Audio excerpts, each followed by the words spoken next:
I've come here today to talk about equality and the importance of using our voices to stand up for it, even if it scares us. Now, I know a lot about the fear, which is exactly my point. So please sit back and let me tell you about how I learned to fight the fear that kept me silent. You see, right now I'm doing something that scares a lot of people. Public speaking is listed as the top phobia of people over heights, spiders, and death, like actual death. As it turns out, a whole lot of people would rather die than give a speech. So it would stand to reason that anyone that can do this must be confident, right? I must be confident. I must have always been confident. The answer to that one, in my case at least, is a resounding no. When I was a kid, I had a stutter. If you're familiar with stutters, you'll be familiar with the way that the speaker will get hung up on a particular sound, repeating it over and over and over again, and how the slightest appearance of annoyance in the eyes of the person listening will just make the whole thing 10 times worse. Yeah, I had that. At the root of this is anxiety, which sadly I had in spades.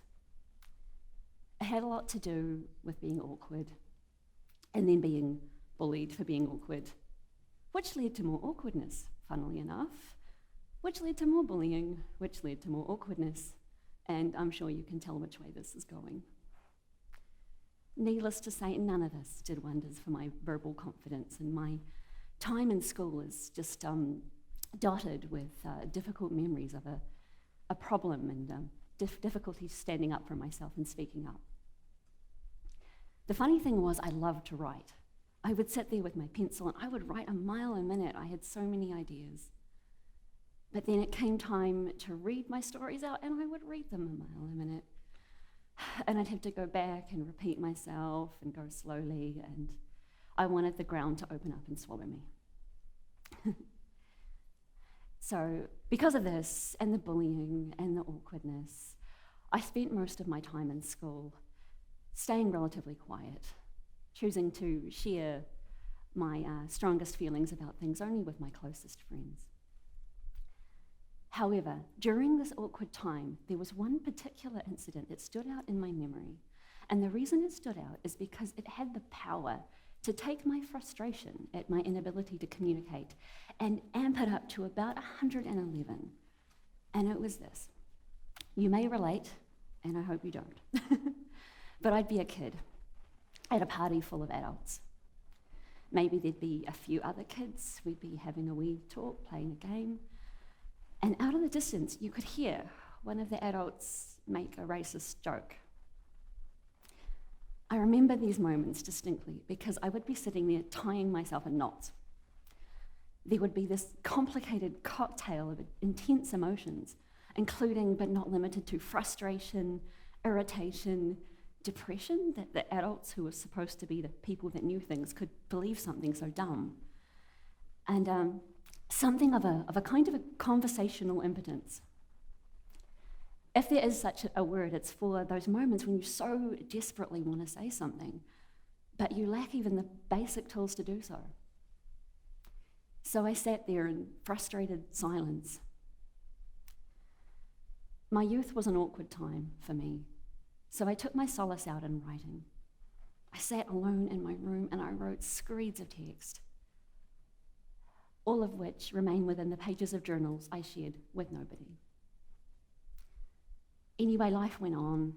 I grew up, moved out, got heavily into travel, met people from all walks of life, did things that scared me that I never thought I could do, and over time, my confidence improved. When I finally returned to New Zealand, the stutter was gone, and I'd become determined to do something to challenge my fear of speaking up. So I began attending Toastmasters classes. Now, for those unfamiliar, Toastmasters are a network of clubs around the world that teach public speaking skills. So I started going to those, and much to my absolute shock, I loved them. I loved them so much. I finally had an outlet for all the things I struggled to say. So I wrote some speeches, went to some competitions, had some success. I wrote about empathy and kindness and things that mattered to me.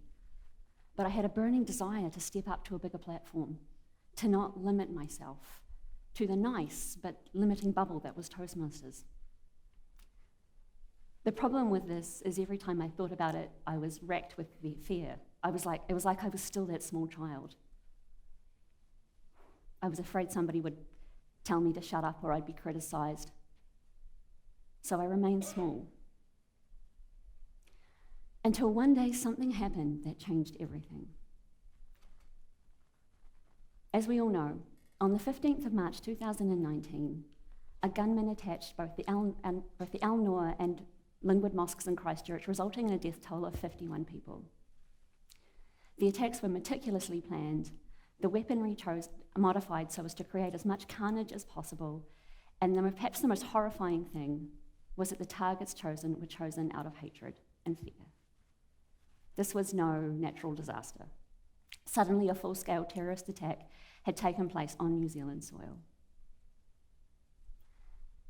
Like others, my heart went out to those affected. I could not help but think about the friends I'd made overseas, many of whom had been Muslim, how we'd simply been friends and colleagues, how, sure, differences had existed between us, but we hadn't cared. In many facets, they walked a different path, but in so many others, our paths were much the same. We all had dreams, goals, hopes, senses of humour, fears. I could not get past how the perpetrator and others like him could not see that same humanity, that same normality in the eyes of those he blamed for everything. I could not get past how the perpetrator could be so shrouded in darkness that he could lose sight of his own humanity, as well as the ability to recognise the humanity in others. And then I read about the perpetrator's other weapons: words. Prior to carrying out the attacks, he had uploaded a 74-page manifesto. This was eventually taken down, but not before it was able to be downloaded and read by many. This hit me hard, because here was someone with words that were nothing but destructive, words that were hateful, fearful, designed to plant seeds of hatred in the minds of others. And this person was so confident to share them. My words may not have been perfect, but one thing they were never going to do was hurt somebody. Never before had my fear of standing up seemed so small, so stupid, so dumb in front of the face of anything. It was the sharpest, strongest piece of clarity I've ever had.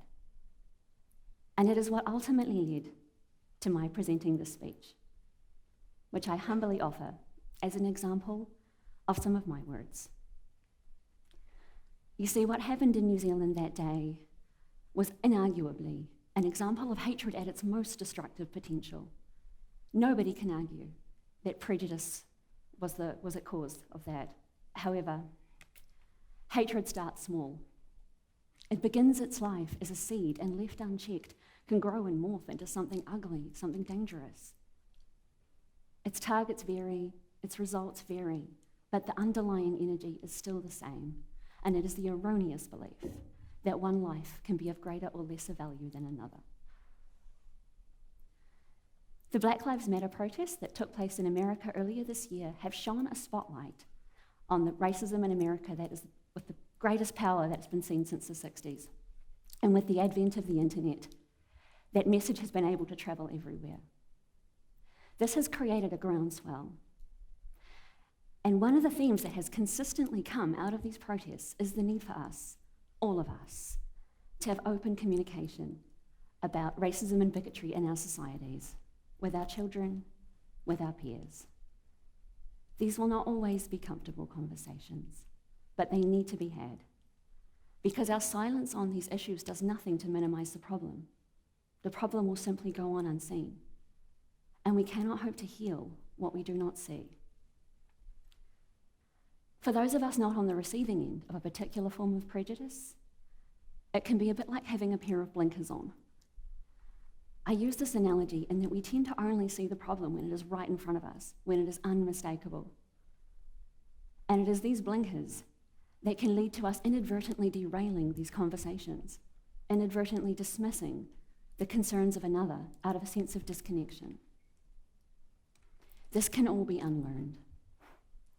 What we need to do is to listen with empathy, to recognize defensiveness on our part, and can it, and to release the tendency to assume, and often this is unconscious, but to assume that the way that we experience the world is much the same for everybody.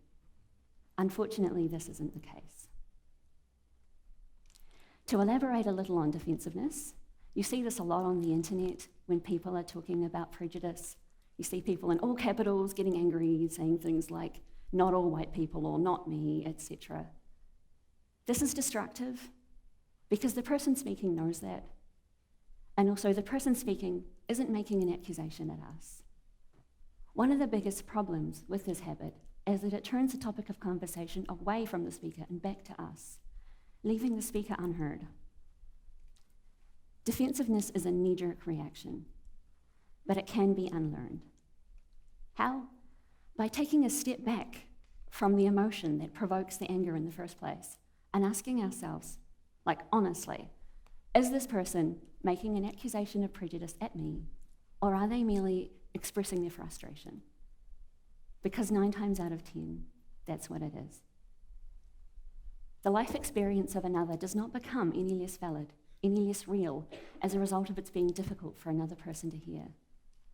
The life experience of another simply is, and should not be argued with. And while we're on the subject of defensiveness, I can see no better time than to bring up the hot button topic of privilege. When many people hear this, they become defensive because they hear a subtle insult. And this is unfortunate, and it need not be.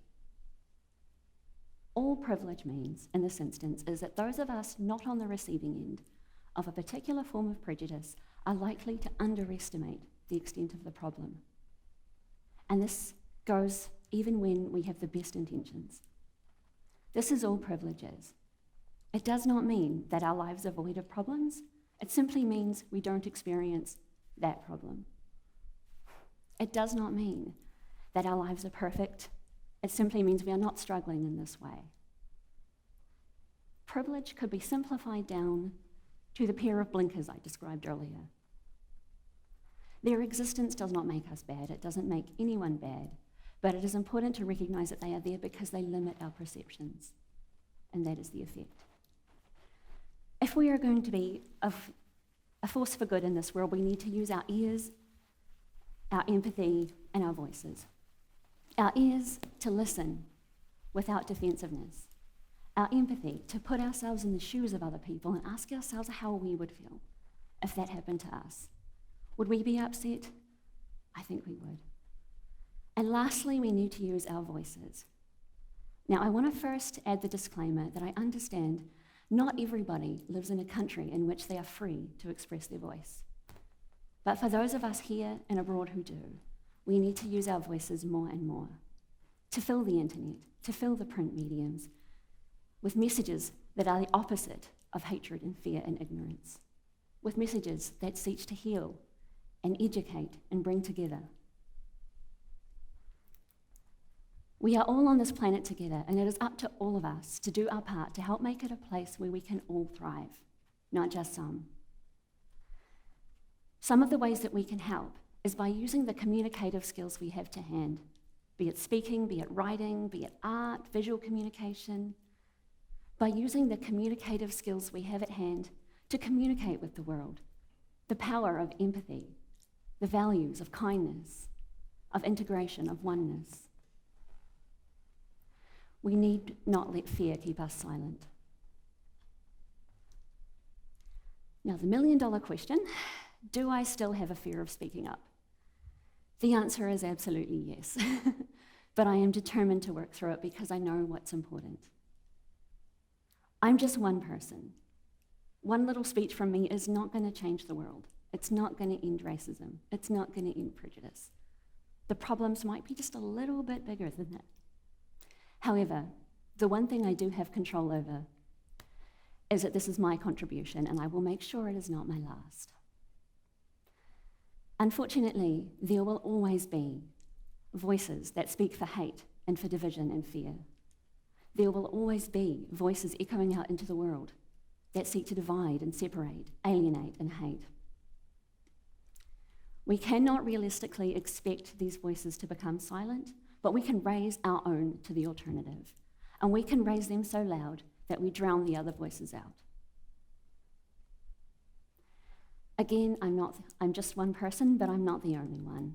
If you too, out there anywhere, have a message of peace, of kindness, even of humour, that you long to share and that you've held back out of fear, there has never been a better time than now to let go of the fear.